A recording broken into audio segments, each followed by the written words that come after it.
بە پێ راپۆرتی میدیەکان ئەمریکا پاش 20 ساڵ لە ئەفغانستان و زیانێکی زۆری گیانی و دارایی بریار وایە تا 11 سپتامبر لە وڵاتە بکێشێتەوە.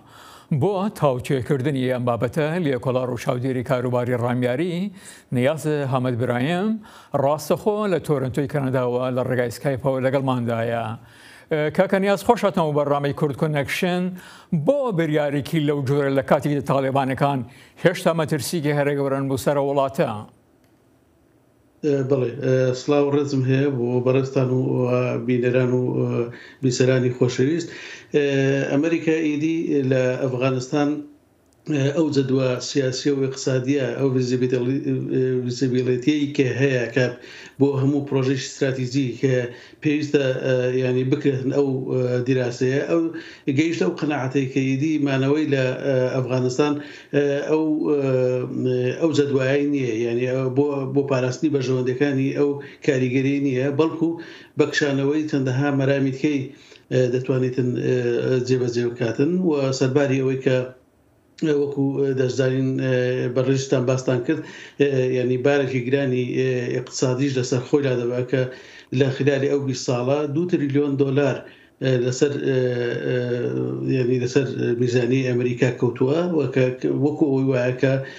ساڵانە 100 ملیار دۆلار خەرجی ئەو شەڕە بووە ئەو تەداخلەی ئەمریکا لە ئەفغانستان، کە ئەمەش دەکا 1/8 میزانی وەزارەتی بەرگری ئەمریکا و سەرباری ئەوەی ئەو هەموو زەرەر و زیانی گیانی و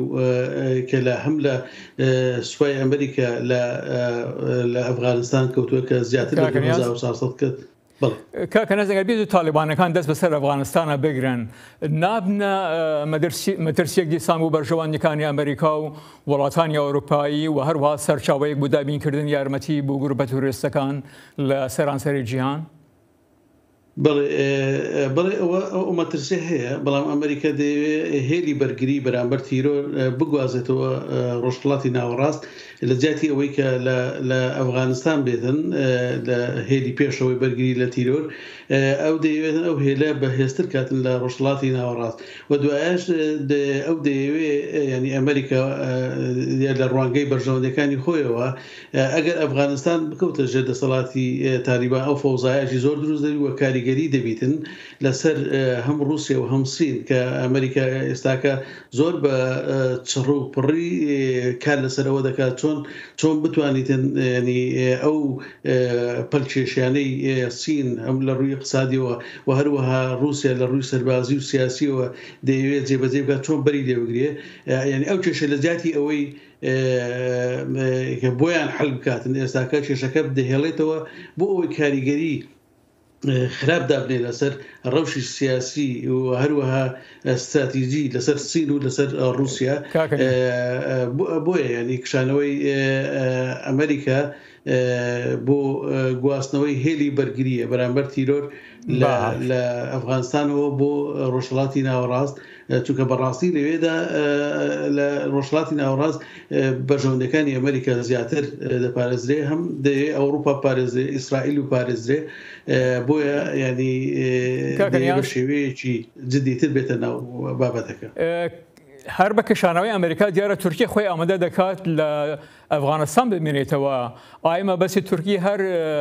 بەڕێوەبردننی فڕۆکەخانەکەیە و یاخود دەیەوێت ڕۆڵی ئەمریکا لە ئەفغانستان بگێڕێ؟ تورکیا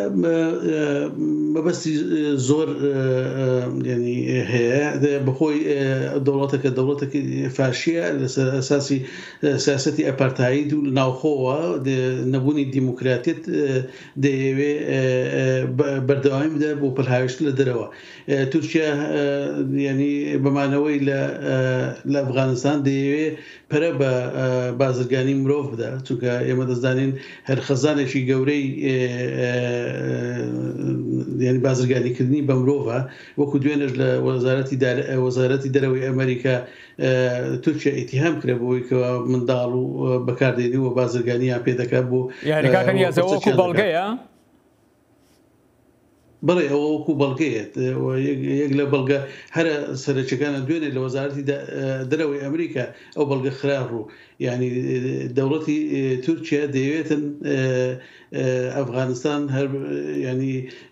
بازرگانی مرۆڤ تێدا بەرەو پێش بە هەر تەنها لە ساڵی 2019 بە گوێرەی ئەو کاکەنیاز کاتێکمان زۆر نەماوە بەو پێی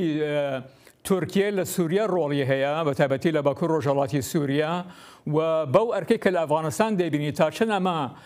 کاریگەری هەیە لەسەر ئەندامانی ناتۆ بۆ چاوپۆشین لەو پێشیلانەی تورکیا و گروپەکانی سەر بە تورکیا لە باکووری سووریا دەیکەن. پێم وایە ینی تورکیا ئامانجێکی کەشی هەیە بەمانەوەی و پێداگیریکردنی لە ئەوە بە پێچوانەوەی کە بە خۆی ئیدعا دەکات بەڵکو بە خۆی هەوڵداتن ببینێتەوە لە ئەفغانستان بۆ ئەوەی دیسان ینی هاتوچۆی گروپە تیرۆریستەکان یاخۆ وەکو پەناگەیەک بۆ هەموو تیرۆریستانی جیهان کە لە ئێستاکە ینی لە باکووری سووریا تەنگا ئوکراینە بیان گۆزێتەوە بۆ ئەفغانستان لەوێەوە سەر لە لوو بەکاریان بهێنێتەوە بۆ